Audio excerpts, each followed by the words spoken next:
गंगा कैलाश से निकलती है या गोमुख से? आपका उत्तर होगा कि गंगा गोमुख से निकलती है। हमें यही बताया भी जाता है कि गंगोत्री ग्लेशियर से पिघलकर आने वाला जल गोमुख के रास्ते बाहर आता है।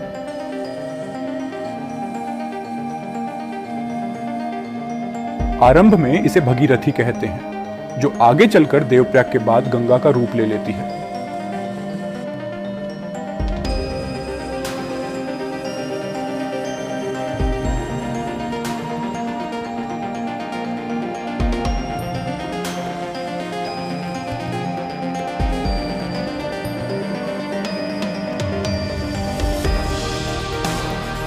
किंतु उस कथा के बारे में आप क्या सोचते हैं जिसमें कहा जाता है कि गंगा भगवान शिव की जटाओं से होते हुए धरती पर आई थी?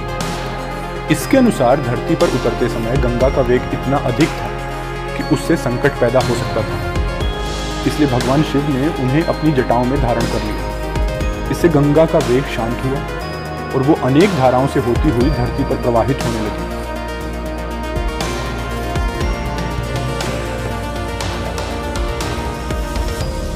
यदि कभी आप तिब्बत में स्थित कैलाश पर्वत को सामने से देखें तो आपको गंगा के अवतरण से जुड़ी इस पौराणिक कथा का असली अर्थ समझ में आएगा। कैलाश पर्वत का शिखर सदैव बर्फ से ढंका रहता है।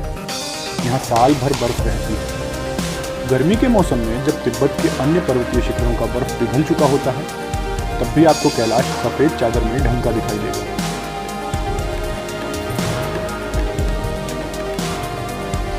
कैलाश पर्वत को निकट से देखने पर पता चलता है कि ये कोई बर्फ से ढंका रहने वाला सामान्य पहाड़ नहीं है। कैलाश पर्वत पर अधिकांश समय बर्फ गिरती है या बरसात होती रहती है। इसी का जल लगातार नीचे आता रहता है। यह पवित्र जल कैलाश पर्वत के ही पास में स्थित राक्षस ताल और मानसरोवर झील में जमा होता रहता है। यह एक आश्चर्य है कि कैलाश पर्वत के पास स्थित राक्षस ताल का पानी खारा है, जबकि मानसरोवर का पानी मीठा है।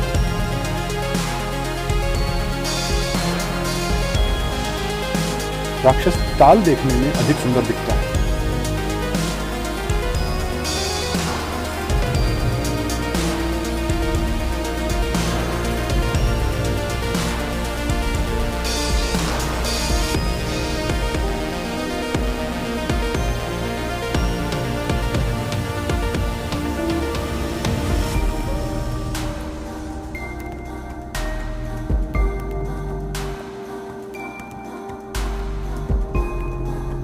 सुंदर तो मानसरोवर झील भी है, किंतु इसकी सुंदरता में दिव्यता अधिक है।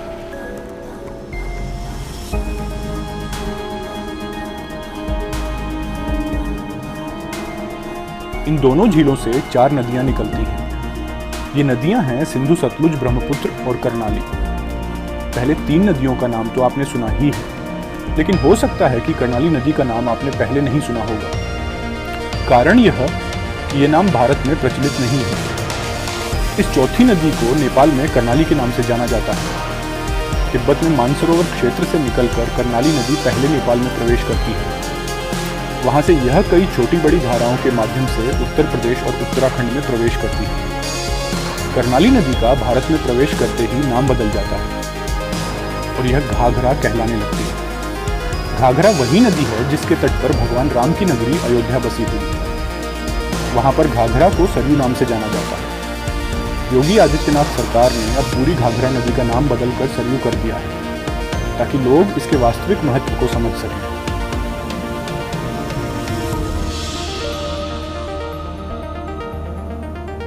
तो कैलाश पर्वत से निकलने वाली 4 ही नदियां तिब्बत और नेपाल से होती हुई भारत की सीमा में प्रवेश करती हैं, लेकिन इनमें गंगा नदी का नाम नहीं है।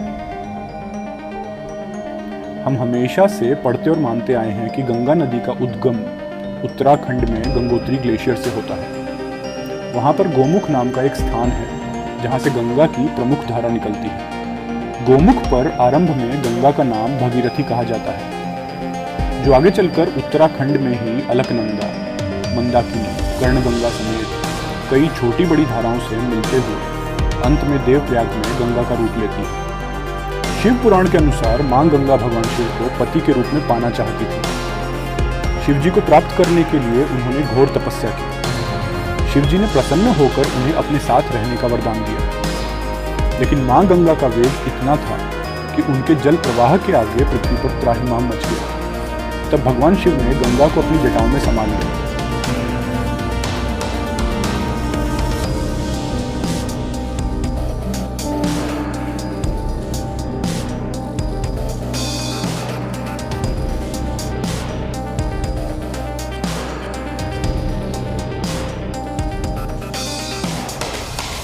कभी आप कैलाश पर्वत को उसके उत्तरी छोर पर खड़ा होकर देखें तो आपको यह रूपक बिल्कुल सत्य प्रतीत होगा।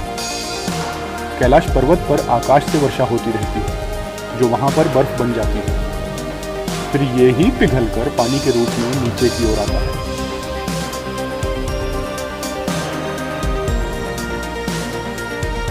वर्ष 2015 में केंद्रीय जल संसाधन मंत्रालय ने रुड़की स्थित राष्ट्रीय जल विज्ञान संस्थान या नेशनल इंस्टीट्यूट ऑफ हाइड्रोलॉजी के वैज्ञानिकों से यह जांच करने को कहा है कि क्या गंगा नदी का उद्गम गंगोत्री के पास गौमुख के बजाय कैलाश मानसरोवर झील है। वैज्ञानिक नदी के स्रोत का पता लगाने के लिए आइसोटोप ट्रेसर तकनीक का उपयोग करेंगे। हालांकि अभी तक इस अध्ययन में बहुत प्रगति नहीं हो पाई क्योंकि मानसरोवर तिब्बत की सीमा में पड़ता है तो चीन सरकार इस अध्ययन में सहयोग नहीं कर रही है। गंगा के वास्तविक उद्गम पर इस शोध के परिणाम कब आएंगे हम नहीं जानते, लेकिन यह प्रश्न पूरी तरह से उचित है कि यदि कैलाश शिव का निवास स्थान है तो गंगा का उद्गम वहां से दूरी पर स्थित गोमुख में क्यों है? इस प्रश्न का उत्तर मिलता है उन लोगों से जिन्होंने गंगा और कैलाश मानसरोवर दोनों को निकटता से देखा है। गंगा के पानी में बैक्टीरिया पाया जाता है। इसके कारण गंगा का जल लंबे समय तक खराब नहीं होता। इसी के कारण इस जल में एक प्रकार की सुगंध होती है। इसकी पुष्टि वे लोग करते हैं जो गंगा में आए वर्तमान प्रदूषण के पहले से इसे देख रहे हैं। आप भी सुगंध को ऋषिकेश और हरिद्वार की गंगा में अनुभव कर सकते हैं। जब आप कैलाश के निकट स्थित मानसरोवर झील के किनारे खड़े हों तो आपको बिल्कुल गंगा वाली सुगंध अनुभव होगी। यह एक रूपता हिमालय के क्षेत्र में ही बह रही अन्य किसी अन्य नदी में देखने को नहीं मिलती। सबसे बड़ी समानता यह है कि गंगा की तरह मानसरोवर का जल भी खराब नहीं होता।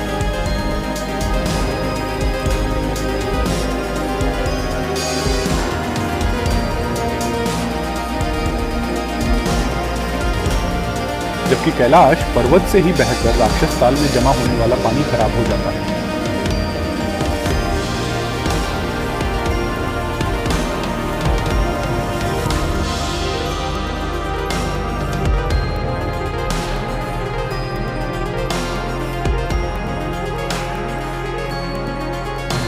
वैज्ञानिकों का अनुमान है कि संभवतः कैलाश मानसरोवर क्षेत्र से कोई भूमिगत जलधारा जाती है जो गंगोत्री या गोमुख के पास से निकलती होगी, लेकिन इसकी पुष्टि के लिए व्यापक शोध की आवश्यकता है। वैज्ञानिक इसकी पुष्टि जब करेंगे तब करेंगे, लेकिन कैलाश मानसरोवर और गंगा को निकटता से देखने वालों को कोई संदेह नहीं कि ये वही पवित्र जलधारा है जो शिव की जटाओं से होते हुए स्वर्ग से उतरी थी। आशा है आपको हमारा यह वीडियो पसंद आया है। अंत में आपसे एक अपील, इसे लाइक करना और कमेंट करके अपने विचार रखना ना भूलें। इस चैनल को सब्सक्राइब भी कर लें। यहाँ पर हम धर्म, अध्यात्म और तीर्थ स्थलों से जुड़े विषयों पर नए नए वीडियो लाते रहेंगे। नमस्कार।